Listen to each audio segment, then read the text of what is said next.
Hello, everyone. My name is Asaad, a plastic surgery resident, and thank you so much for having me to talk about research in the US. A little bit background about myself. I started my medical journey from Syria. I went to medical school in Aleppo, and then I came here to the States. I did 1 year of research at the Mayo Clinic, the #1 hospital in the country, and then I did 2 extra years of research at MD Anderson Cancer Center in Houston, Texas, which is the #1 cancer center in the United States and in the world. So during these 3 years, I mainly worked on clinical research, talking about the outcomes of different reconstructive procedures. And I published over 100 papers, gave over 80 presentations. And I want to share this experience and why should you consider doing research in the US for those who are planning to do residency in the US, or if they just want to pursue residency in their home country but gain extra experience in the US. So what we'll be discussing in today is why should you do research. Then we'll talk about how to find research positions in the US. What does research include? What does it mean? What are your responsibilities during doing research? Is statistical analysis important? And we'll finish by talking about remote research opportunities. And let's start by talking about why research. There are multiple reasons why people pursue research. And in my opinion, the first one and the reason why most people do it is for the experience. They want to learn about research because they want to incorporate it later on in their life, because this is part of what they want to do in the future. They want to be a physician scientist, which means you take care of patients, but you also advance research because they want to incorporate it in their practice, as I said. And some people like it. Some people like doing research. They like finding new things and pushing the field forward. So for the experience, definitely is the most important factor when you're pursuing research. Another thing is publications. So some people are not looking mainly for the experience, but they're looking for publications to improve their CV. Once they graduate, they get better positions for jobs in academic institutions, or they go back to their home country and they have a title, assistant professor, associate professor, professor. So it can give you a push or an advantage when you're pursuing an academic career. The third reason why people would pursue research, and this is specifically for match applicants and fellowship applicants, is connections.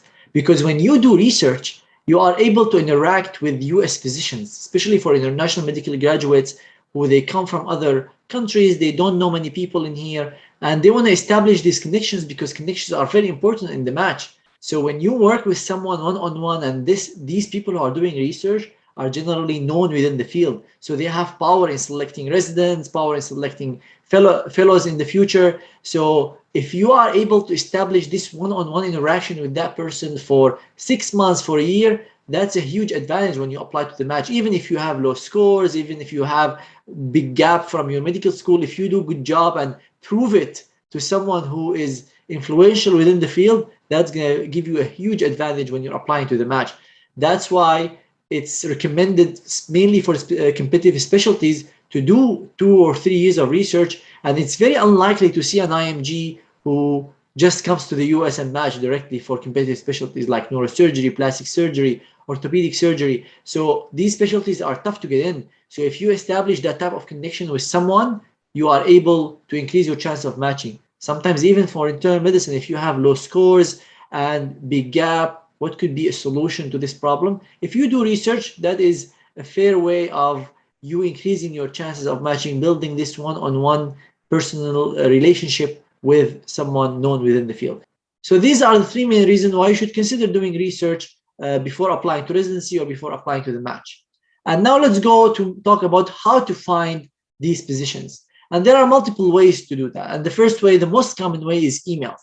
So you would email directly the physician that you want to work with. So you try to find different people who do the type of research you're interested in. Let's say you want to do internal medicine research, infectious disease research in specific disease. Let's say infectious endocarditis. So you look for those who do this type of research, infectious endocarditis, and then you start emailing them. Try to make the email personalized. This is a big mistake I see people do. They just send random emails to everyone. That is not the way to get research positions. Try to make it personalized. Try to convince them why you want to do it with them. Some people just email other doctors and tell them, I want to work in your lab and these people don't have labs. Or I want to do clinical research with you and they don't do clinical research. So you do some research before you email these doctors, and you ask them to join the research team or whatever you want to do, what type of research you want to do with them.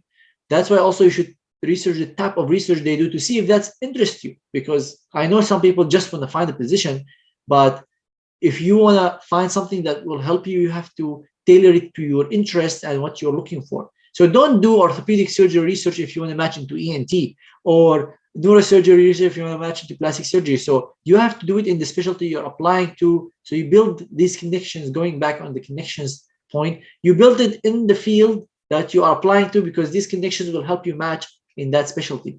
If you want to do internal medicine and you don't know which specialty you want to go to, it's fine. You can pick any subspecialty. But if you have a particular interest in cardiology, do it in cardiology, because when you apply to fellowship, your connections are already there. If you do it in GI and now you apply to cardiology after 2-3 years, it's not going to be that much help.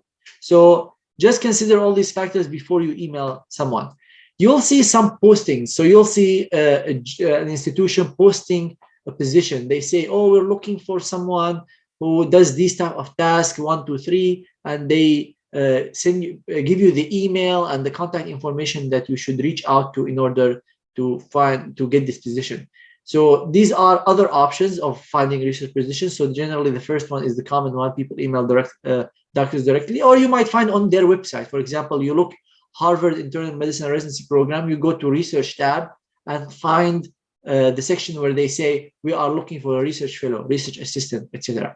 So that's another way of finding research positions. The third way is the societies. So sometimes societies have a section on their website where they say job search or job postings. Sometimes they post residence positions, sometimes they post fellow positions, doctor positions, sometimes they post research positions. So that's why this is a good way for you to look for research positions. If you want to discuss the detail of how to find research positions, I have a full course, a 3-hour course with a live version that happens every 3-4 months that you can join. If you join, you'll get immediate access to the previous recording, so you get the knowledge immediately. But if you want to join the live version, you'll get added to the next session, which again happens every 3-4 months. This session goes over everything you need to know on how to find positions. We have email templates, we have CV templates. There are questions from the audience, that the most commonly asked questions about these things. So this will cover almost everything you need to know about finding research positions. And this is over a 3 hours, so I can't go over the details of what is included in there in this lecture here, because it's going to go over the time limit that we have here. But if you want to know the details of this, go ahead and check our website, thematchguy.com, and go to courses, how to find research positions. Now let's talk about what is research, because research is a broad category, right? It includes clinical research, basic science research, translational research, and I'm going to give you an overview over these 3 main categories of research. So clinical mainly deals with patients. So we assess risk factors of a disease, risk factors of a complication, the side effect of a medication, which medication is better, which one leads to less side effects, better outcomes. So it's mainly studying the effects of surgeries or medications or different procedures on patients. There are prospective studies, there are retrospective studies. Prospective mean you start now and collect data in the future. Retrospective means you collect whatever is already in the charts. And as you expect, if it's already there, it's much easier to do. So retrospective studies are easier to do than prospective studies. Basic science, on the other hand, it's mainly dealing with cells, sometimes with animals, and there is a huge variety of basic science experiments that you can do. So it's very hard to summarize them because there is, again, a huge variety. Translation is kind of in between. So you're taking what you found in a basic science project and you're starting to apply it on animals, bigger animals, in the hope of trying it on humans in a clinical trial. So these are the 3 main categories. So when you're looking for research, you have to decide, because usually those who do clinical research are not very active in basic science. Those who do basic science mainly focus on that. They don't do much clinical research. You might find some people who do a little bit of both, but it's mainly 2 categories, clinical versus basic, and translation translational falls in between. So if you want to know the details of how to do research, mainly clinical research, this course I have here, the research course from idea to publication, it covers mainly clinical research, which is the type of research that I see most international medical graduates go to, the type of research I recommend applicants go into if they want to apply to the match, especially if you don't have a particular interest. If you want to do basic science, definitely go and do basic science. But if you're not sure, clinical is better for the timeline you have. If you have only 1 or 2 years, if you have longer time period, like 4 or 5 years, basic science is good as well. But basic science generally takes more time. The publications take way more time. So if you have a particular interest in basic science, go ahead and pursue it. But if you don't have a preference, clinical might be better for you, especially if you're applying to the match. So this course that we built, research course from idea to publication, it teaches you the details of how to do research with example, with exercise. It's not dry theoretical lectures on ideas of research. You get your hands dirty. You go and start doing projects yourself. I have multiple students who were able to do projects based on the information from this course. So we start by explaining to you what does a research project means, the different study designs like prospective, retrospective, IRB, and then I tell you to write an IRB yourself with an example that you can check. Then we go over the literature review, how to start a literature review for a paper. We talk about the data cleaning, how to collect data, then how to write the manuscript, introduction, methods, results, discussion, how to respond to reviewers. We added new sections now about poster presentations, about the literature reviews. So the course curriculum is explained in detail on the course page. All our courses are 100% refundable. So if you're not satisfied, we give you your money back if you watch less than 16 or 20% of the course. So as long as you watch the first, let's say you watch the first few lessons, you don't like it, you'll get your money back. And you can check the amazing reviews of people who took part in this course on our review page, and on the course page, you'll see their reviews and their experiences. So I highly recommend this for those who are trying to learn about research in their home country, or if they want to do it in the US. And you can check that course on our website, thematchguy.com. So you go to the website, go at the top menu on courses, and click on the drop-down list, and you'll see the research course from idea to publication. Now let's talk about statistics, which is another very important part when it comes to research. And why I think statistics is important, or knowledge of statistics is important, is because it gives you a huge advantage. First, the speed. You're not waiting a statistician to do your statistical analysis, which means you can get the projects way faster.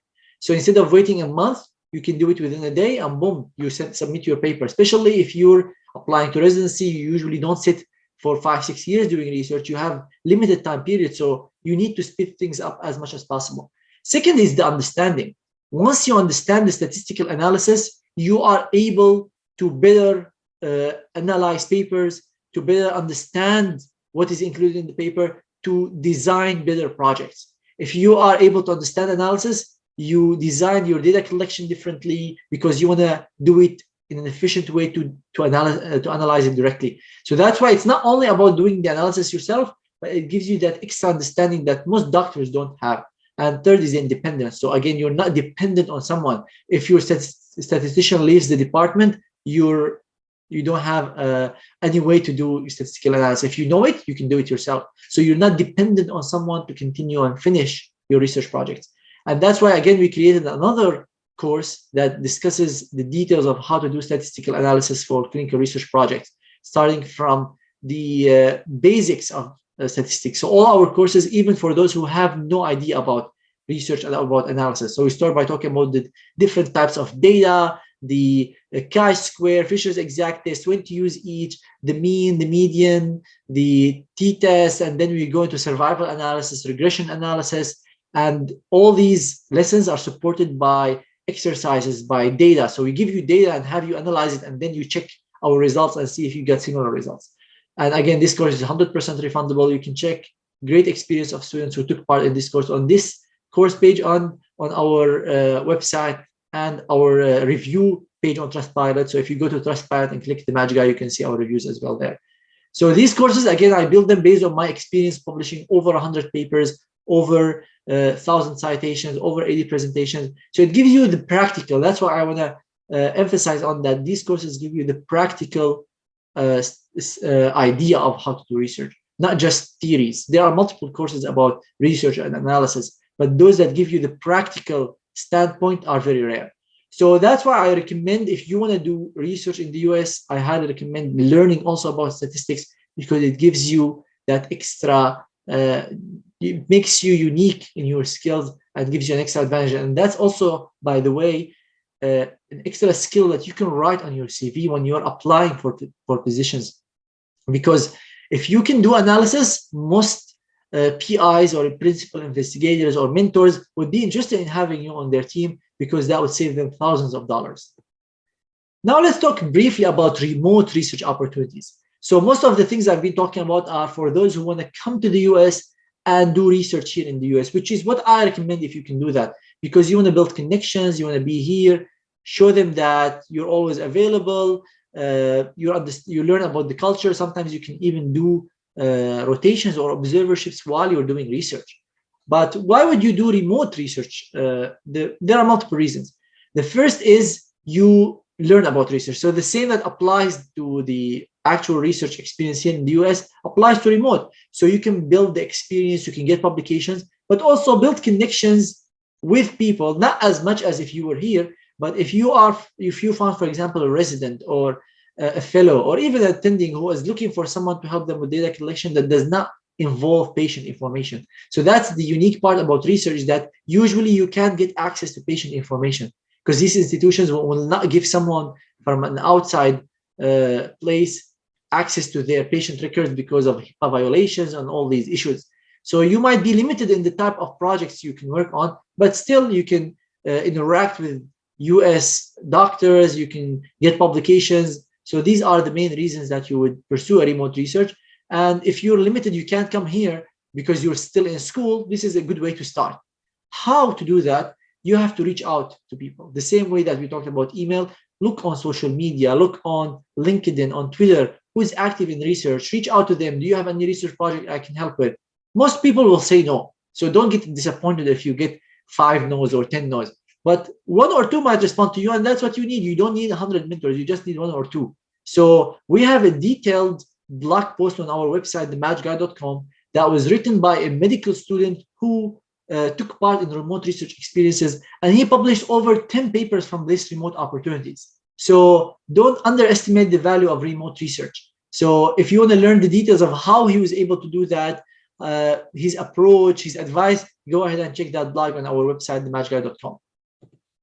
And that brings us to the end of this talk about research in the US. If you want to learn more about the different resources we have our YouTube channel, which is under my name, Malki Asaad. So if you go to YouTube and click Malki Asaad, you'll find my channel. It has different resources for those who are trying to pursue residency in the US, for research, for those applying to the match. So multiple videos about step 1, step 2 CK, interview preparation, personal statement, CV editing, all these things. You can find them on my YouTube channel. And you can also check out my Instagram at Malki Asaad, my Facebook page, Malki Asaad MD, and my Twitter also at Malki Asaad, in which we post different topics related to the match, to the USMLE exams and medicine in general.